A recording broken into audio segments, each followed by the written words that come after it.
रायगड, महाराष्ट्रासह देश विदेशातील ताज्या बातम्या पाहण्यासाठी मॅक्स इंडिया लाईव्ह चॅनलला सबस्क्राईब करा आणि बेल आयकॉन दाबायला विसरू नका.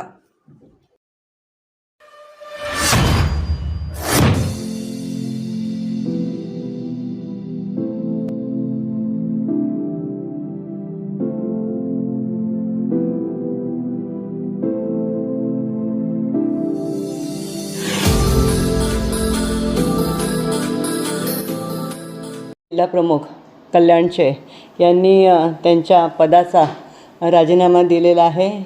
त्यांच्या पक्षप्रमुखांकडे, शिवसेना शिंदेसाहेबांकडे याबाबत त्यांच्या मनाला जो झालेला मनस्ताप आहे ते कार्यकर्ता म्हणून मी समजू शकते. परंतु हे सगळं होणारच होतं कारण शिंदेसाहेब स्वतः या जिल्ह्याचे प्रमुख होते आणि असं असताना त्यांना ह्या पदाचं महत्त्व माहिती पाहिजे होतं. अरविंद मोरे यांचं म्हणणं असं होतं की प्रोटोकॉलमध्ये जर त्यांनी मला घेतलं नसतं तर समजू शकत होते, परंतु त्यांच्या हाताखाली इतर जे पदाधिकारी होते ते त्यांच्या हाताखाली होते पण त्यांच्यावर नव्हते आणि त्यांनी हे केलेलं आहे. स्टेजवर पंतप्रधान असताना अलाव केले आहे ह्याबद्दल वादच नाही, परंतु ह्याच्यामधून हे लक्षात येतं की ज्या प्रकारे संघटना आणि ज्या प्रकारे शिंदेसाहेब संघटना चालवत आहेत आणि खतखत हे ऐन निवडणुकीच्या वेळेला निदर्शनात येते. ह्याच्यावरून त्यांच्या अंतर्गत घुसमट किती होते आणि पक्ष कार्यकर्त्यांना जी मानहानी होते, त्यांचा जो इन्सल्ट होतो आहे त्याच्यावरूनच साधारण इलेक्शनवर ह्याचा परिणाम होईल. आणखीन ही चांगली बाब नाही आहे असं मला वाटतं. त्याच्यामुळे कार्यकर्त्यांनी हे लक्षात घेतलं पाहिजे की जी ओरिजिनल शिवसेना होती त्याच्यामध्ये त्यांना जो मान मिळत होता, ती जी लोक गद्दार असतात, पक्ष फोडून जातात, त्यांना तो मान राहत नाही. ह्याच्यावरून तरी अरविंद मोरे यांनी धडा शिकावा आणि इतर अनेक कार्यकर्ते यांनी धडा शिकावा आणि पुन्हा योग्य जे नेतृत्व आहे त्यांना फॉलो करावं. राम कदम यांनी जे काही बोललं त्याला महत्त्व देण्याचं इतकं कारण नाही आहे, कारण राम कदम ज्या पद्धतीने फ्रस्ट्रेट होऊन वेगवेगळी कारणं देत असतात त्याच्यावरूनच कधी ते रडतात तर कधी ते अतिशय लाचार होतात, ते कधी ते इमोशनल होतात. पण त्यांना स्वतःला जर त्यात काही पद मिळालं किंवा त्यांच्या घरातल्या कोणाला मिळालं मग त्यांची जी व्यथा आहे ती बंद होते. ह्याच्यावरून असंच कळतं की राम कदम हे स्वतःच्या अस्तित्वाची लढाई लढत आहेत, ते काही पक्षाच्या अस्तित्वाची लढाई लढत नाही आहेत आणि केवळ ज्या पक्षाला त्यांनी जॉईन केलं त्यांना खुश करण्यासाठी एक प्रकारची सायकोफन्सी म्हणतात त्याप्रमाणे ते करतात. वास्तविक घाटकोपरला झालेली ही दुर्घटना ही अतिशय गंभीर आहे, अतिशय दुर्दैवी आणि त्याच्यावरून कोणीही म्हणजे कुठल्याही पक्षाच्या नेत्यांनी किंवा पदाधिकाऱ्यांनी राजकारण करू नये मुळामध्ये. आणि यानंतर स्ट्रक्चरल ऑडिट करून जे होर्डिंग्ज आहेत ते अशा प्रकारची घटना होऊ नये म्हणून एक नियमावली बनवणं किंवा नियमावली आहे परंतु ती त्याचं स्ट्रिक्ट पालन करणं हे जास्ती महत्त्वाचं आहे. घटना झाली त्याच्या पाठी जे जबाबदार लोक आहेत त्यांच्यावर डेफिनेटली कायदेशीर कारवाई झाली पाहिजे. त्यांना कोणीही असे त्यांना स्पेअर करता कामा नये हा आमचा स्टँड आहे. आणि आज NCPSP या पक्षाचा national party Congress party Sharad Pawar या पक्षाचा स्टँड आहे. त्यामुळे कृपया करून मी रामदास कदमांना हे सांगेन की तुमच्यामधली असलेली मानवता आहे, कदम यांना हे सांगेन की तुमच्यामधली माणुसकी आणि मानवता आहे ती जागृत ठेवावी आणि जे मृत आहेत त्यांच्या प्रति संवेदना ठेवावी आणि तुमच्याकडे आर्थिक मदत करण्याची की खूप ताकद आहे. तर उद्धव ठाकरे यांना नाव ठेवण्यापेक्षा त्या मृतांचे नातेवाईक आहेत त्यांच्याकडे जा, त्यांना भेटा आणि त्यांना जमल्यास आर्थिक मदत केली तरच मला असं वाटतं खऱ्या प्रकारे श्रद्धांजली या मृत व्यक्तींना देता येईल. आणि दुसरं गोष्ट म्हणजे हे पॉलिटिकल नाहीच आहे आणि प्रशासन गेले कित्येक वर्ष जे आहे ते कोणाच्या ताब्यात आहे ते सगळ्यांना माहिती आहे. आणि अशा प्रकारे जे होर्डिंग्ज लावायला इल्लिगल जे होर्डिंग लावायला परमिशन दिलेली आहे ते सगळे बंद करावेत आणि स्ट्रक्चरल ऑडिट करूनच पुढे आणि त्याचे सायझेस पण कमी केले पाहिजेत. त्याच्या ज्या भव्य दिव्य असे होर्डिंग्स करतात आणि त्याच्यामध्ये जी एक प्रकारची भ्रष्टाचार चालतो तो बंद झाला पाहिजे. आज मुंबईमध्ये पंतप्रधान मोदी यांचा दौरा आहे, रोड शो आहे, काय कसं पाहता आपण? पंतप्रधान मोदी साहेब जे तुम्हाला असं कळेल की इलेक्शन डिक्लेअर झाल्यानंतर, लोकसभेच्या इलेक्शन जाहीर झाल्यानंतर जर त्यांचे जर दौरे मोजलेत तर मला आश्चर्य वाटेल.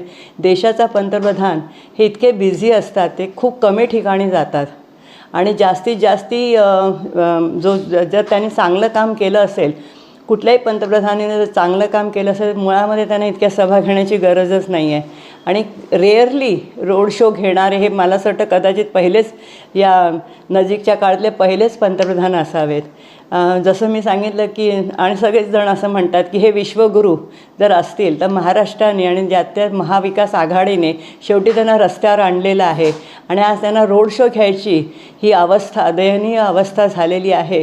ह्याच्यावरूनच तुम्हाला कळतं की 10 वर्षात जर त्याने चांगलं काम केलं असतं आणि अशा प्रकारची तोडफोड केली नसती, घटनेनेच प्रस्थापित केलेलं सरकार आहे ते पाडणं, पक्ष तोडणं, त्यांची निवडणूक चिन्ह पण घेणं, अशा प्रकारे जे बेकायदेशीर काम करतात, घटनाबाह्य काम करतात, लोकशाहीला काळिमा फासण्याचं जे काम करतात आहे, ह्याचा दुष्परिणाम काय होतो आहे हे त्यांच्या कानावर नक्कीच पडलं असणार.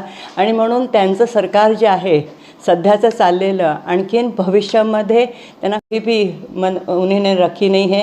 उनका जो सम्मान बाला साहब ठाकरे ने जो रखा था, उद्धव साहब ठाकरे ने जो रखा था, जब कोई भी इंसान अपने मतलब के लिए पक्ष तोड़ के जाता है तो उनकी हालत ऐसी होती है जो अभी उनकी हालत हुई है. कभी भी उनके आँखों में अगर आप आंसू देखेंगे तो आंसू सिर्फ खुद के लिए होते हैं. मेरे लड़के का नहीं हुआ, मेरा नहीं हुआ, मैंने इतना किया. अगर आप देखेंगे कि उनको, हालांकि उनके ज़रूरत से और उनके औकात से भी ज़्यादा मान, सम्मान और पद शिवसेना ने दिया है. ओरिजिनल शिवसेना उद्धव बाला साहब ठाकरे और बाला साहब ठाकरे के शिवसेना ने दिया है.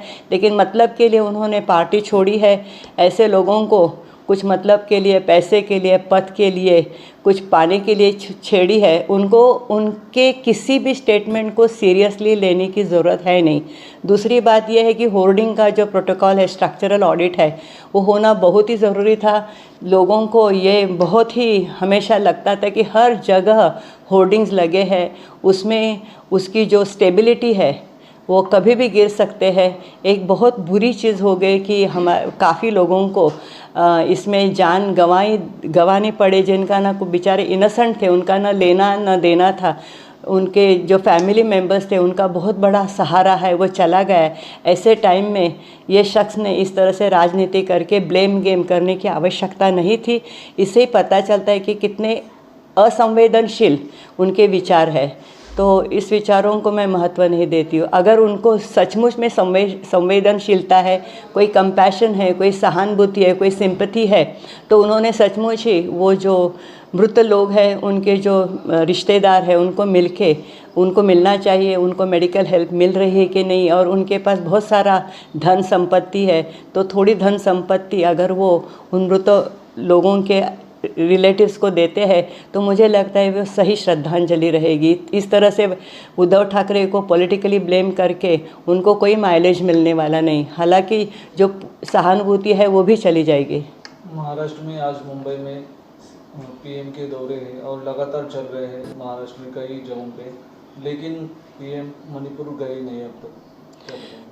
पीएम के दौरे हर जगह चल रहे हैं. महाराष्ट्र को उन्होंने बहुत केंद्रित किया है, क्योंकि जो भूकंप हुआ है महाराष्ट्र में, उनका जो ये है इफ़ेक्ट है वो पूरे देश भर में हो रहा है. जो उनको दिख रहा है कि महाराष्ट्र में जिस तरह से तोड़ फोड़ की राजनीति हुई, वो हमारे जितने भी राज्य है उन राज्यों में उसका इफ़ेक्ट हो रहा है, वो उनको पता चल गया है. इसलिए उनको लगता है कि अब जब तक मैं सड़क पे नहीं चलूँगा तब तक लोग मुझे सिंपैथी नहीं देंगे. इसलिए वो विश्वगुरु है, लेकिन अभी वो रास्ते पे चल रहे हैं और रास्ते का राह दिखाने का काम महाविकास आघाड़ी ने किया है. रही बात जो है कि मणिपुर में वो क्यों नहीं गए, ये सवाल सारी मीडिया ने उनको पूछा, राहुल जी ने उनको पूछा, बहुत सारी इंडिया अलायंस के लोगों ने उनको लगातार ये सवाल पूछा, और उनको कभी भी जाने का मौका था. इतने महीने हो गए हैं, तो उन्होंने बिल्कुल वो नहीं गए. इसका मतलब ये है कि वो बहुत असंवेदनशील है. दूसरी बात है कि महिलाओं के प्रति वायलेंस के बारे में उनको बिल्कुल ही सिंपैथी नहीं है। तीसरी बात है कि महिलाओं के प्रति जो घोषणा करते हैं वो सिर्फ इलेक्शन को, उनके फ़ायदे को मद्देनज़र करके ही वो करते हैं। और इसलिए ऐसे प्रधानमंत्री जो महिलाओं के प्रति असंवेदनशील है, मणिपुर में जिस तरह से ब्रूटल वायलेंस महिलाओं के प्रति हो गया, वहाँ पे अगर नहीं है तो उससे आप अंदाज़ा लगा सकते हैं कि इनको महिलाओं के लिए बिल्कुल ही संवेदना नहीं है। वायलेंस की सारी जो जज्बातें हैं वो सिर्फ बातें करते हैं एंड पॉलिटिकली मोटिवेटेड है, पॉलिटिकल माइलेज लेने के लिए करते हैं। ये इससे साबित होता है।